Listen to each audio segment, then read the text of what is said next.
Hello students, welcome to my YouTube channel Nikhil PT tips and tricks. Last video में हमने आपको एक question दिया था, जैसा कि हम अक्सर देते हैं रीडिंग या writing fill in the blanks को लेकर। अगर आपको भी दिक्कत आती है तो ये वीडियो आपके लिए है, और सब्सक्राइब करना मत भूलना चैनल को, क्योंकि यहाँ पर आपको बहुत सारी ऐसी चीज़ें मिलेंगी जो आपके आइडियाज़ जनरेट कर सकती हैं और रीडिंग या writing fill in the blank solve करने के लिए आपको हेल्प कर सकती हैं डेफिनेटली। टाइम ना वेस्ट करते हुए हम उस क्वेश्चन के ऊपर चलते हैं जो मैंने आपको क्वेश्चन दिया था लास्ट वीडियो में। और अगर आपने लास्ट वीडियोस नहीं देखी हैं तो काइंडली वो चेक कर लीजिए, बहुत इंपॉर्टेंट है। ये हमारा 4th लेक्चर है।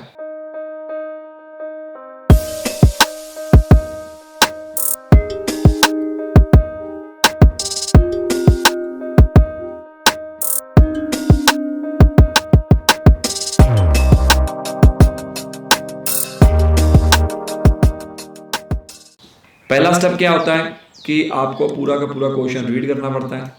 क्वेश्चन रीड करने के बाद आपको पता लगेगा कि एक्चुअली में ये सारी चीज़ें कैसे काम कर रही हैं, ताकि आपको सॉल्व करने में परेशानी ना हो। Without doubts the forest was the first home for the Mankind.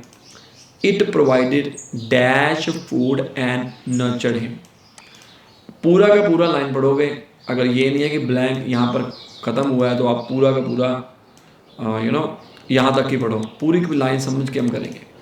The wild animals developed the hunter and the first chase was a furnishing means of dash and then exploration and now pleasure. Next, the wild animals started disappearing as a result of hunting, and it affected the entire food chain.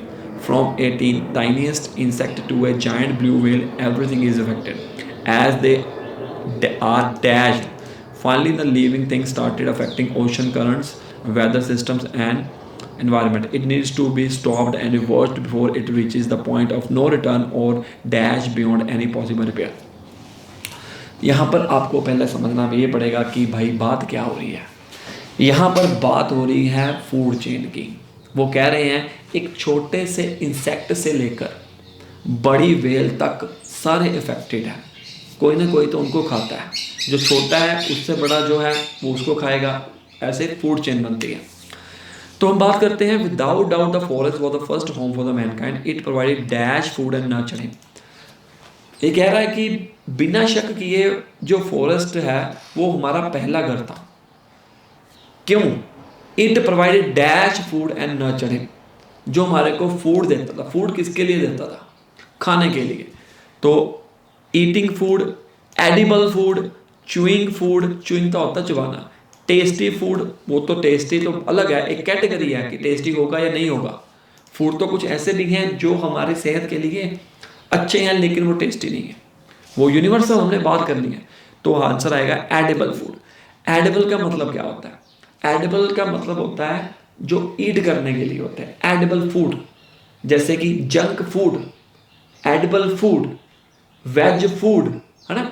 ये उसको विशेषता, या आप कह सकते हो कि भाई इसकी कैटेगरी बता रहा है कि कौन सा फूड। द वाइल्ड एनिमल्स, उसके बाद पढ़ते हैं the wild animals developed the Hunter the first chase was a furnishing means of dash. अब देखो होता क्या है, सब्सटेंस, एग्जिस्टेंस, असिस्टेंस, डेरोगेटरी। मुझे डेरोगेटरी का मतलब नहीं पता। मैं उस तरीके से वीडियो बना रहा हूँ जो आपको चाहिए, ठीक है। मुझे डेरोगेटरी का मतलब नहीं पता। असिस्टेंट क्या होता है? किसी की हेल्प करना। एग्जिस्टेंस होता है प्रेजेंस, प्रेजेंट होना। और सब्सिटेंस मुझे नहीं पता। आंसर इन दोनों में से है, डेरोगेटरी और सब्सिटेंस। अब देखो हम इसको कैसे रिलेट कर सकते हैं। सब्सिटेंस कैसे बना? हम इसको कह सकते हैं सब्सटेंस। किसी चीज की ऑफ आ गया ना, मीन्स ऑफ डैश, तो हम कह सकते हैं कि ये सब्सटेंस के रिलेटेड है। ये सब्सटेंस क्या होता है? कोई चीज, उसको उसके साथ रिलेटेड। हालांकि ये सब्सटेंस नहीं है, सब्सिटेंस है, बट हम रिलेट तो कर सकते हैं। वर्ड तो आपस में मैच ही है ना। जैसे कि डिस्टर्बेंस, डिसरिगार्ड, ठीक है ना। डिस्टर्ब, जिसके आगे डिस लग गया वो हमारे को पता लग गया कि भाई ये नेगेटिव वर्ड है, तो हम अंदाजा लगा सकते हैं। अगर काफ़ी सारे पॉजिटिव वर्ड्स हैं तो हमें नेगेटिव वर्ड के बारे में पता लग सकता है। उसी तरह हम इससे लगाएंगे। सब्सिटेंस का मतलब क्या होता है? Maintaining on self at a minimum level actually specially with regard to food and resources. तो आंसर हमारा क्या आएगा? Subsistence.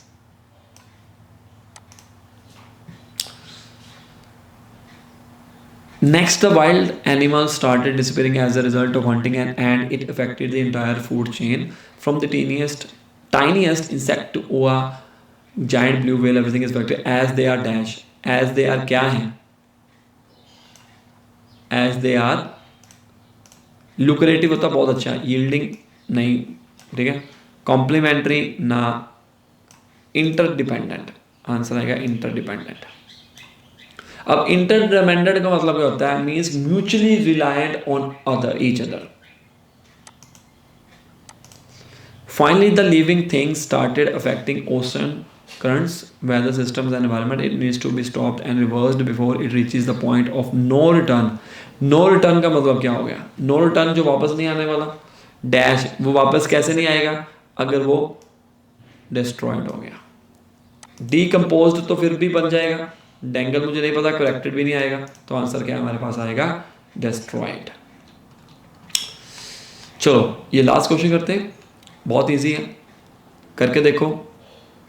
It's to no one's wonder that the Fermi paradox has baffled the top scientist. It has triggered dash explanations for the silence we have been experiencing. Wildring determined numerous fixed explanations. Explanations जो word आया है वो एक तरह का plural आया है, तो हमें वो वर्ड देखना है जो प्लूरल के रिलेटेड हो। वो आ गया हमारा न्यूमेरस, जिसका मतलब होता है काफ़ी चीज़ें। बहुत easy. Some scientist think that the silence is a product of something they have coined the greater filter and dash wall. and के पीछे क्या लगता है? and के पीछे AIEOU वाला लगता है। अब सिचुएशन ये आ गई, सभी के आगे AIEOU लगा हुआ। अब इसमें से पंगा क्या पड़ेगा कि हमें देखना पड़ेगा कि कौन सा आएगा। हम आगे बढ़ते हैं और सिचुएशन को समझेंगे। And dash wall impermeable to most life, ये एक पॉजिटिव वर्ड लग रहा है मुझे, इम्परमिएबल टू मोस्ट लाइफ। यहाँ पर इस लाइन में कोई आपको नेगेटिव बात नहीं की गई। चलो आगे बढ़ते हैं, क्या पता हमारे को आगे आंसर मिल जाए। For the scientist there are two basic possibilities regarding the great filter. It's either behind us or in front of us. If it's behind us, scientist have occurred at dash that, occur at dash that, it may have dash. देखो अब क्या आएगा, अब हम ये देखते हैं, if it's behind अस, अगर वो हमारे पीछे है, scientist have occurred at the dash that, contributed, contrasted, speculated, calculated. अब हम बात करें कैलकुलेटेड की। कैलकुलेट करके मतलब क्या होता है?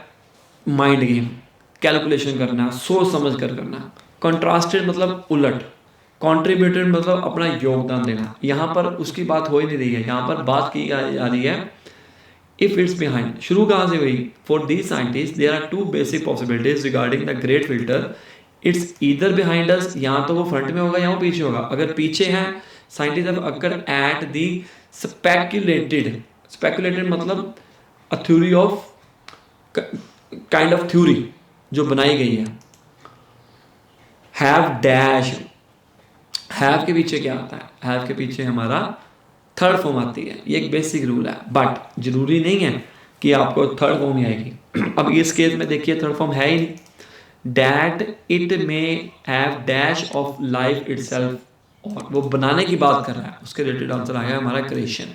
लोकोमोशन, सबजुगेशन, मेडिएशन नहीं आएगा। हमारा क्यों रह, कौन सा रह गया?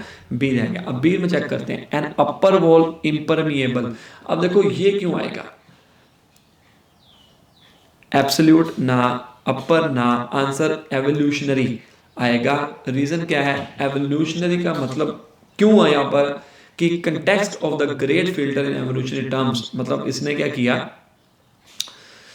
यहाँ पर बात की गई है एक इम्परमिएबल पॉजिटिव थिंकिंग, कोई नई चीज करने की, जनरेट करने की, इसलिए हमारा आंसर आ गया एवोल्यूशनरी। एवोल्यूशन का मतलब क्या होता है आप सभी लोगों को पता, राइट? सो इस तरीके के साथ हम इसको सॉल्व कर सकते हैं गाइस। और ये हमारी 4th वीडियो थी। अगर आपने पहली वीडियोस नहीं देखी हैं तो काइंडली वो चेक कर लीजिए।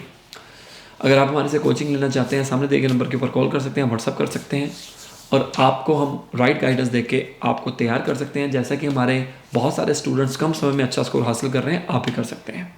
Like, share and subscribe. और कोचिंग लेने के लिए सामने दिए गए नंबर के ऊपर कॉल करिए, और जलंधर में हमारा फिजिकल इंस्टीट्यूशन है, वहाँ पर भी विजिट कर सकते हैं फिजिकल क्लासेस लेने के लिए। All the best.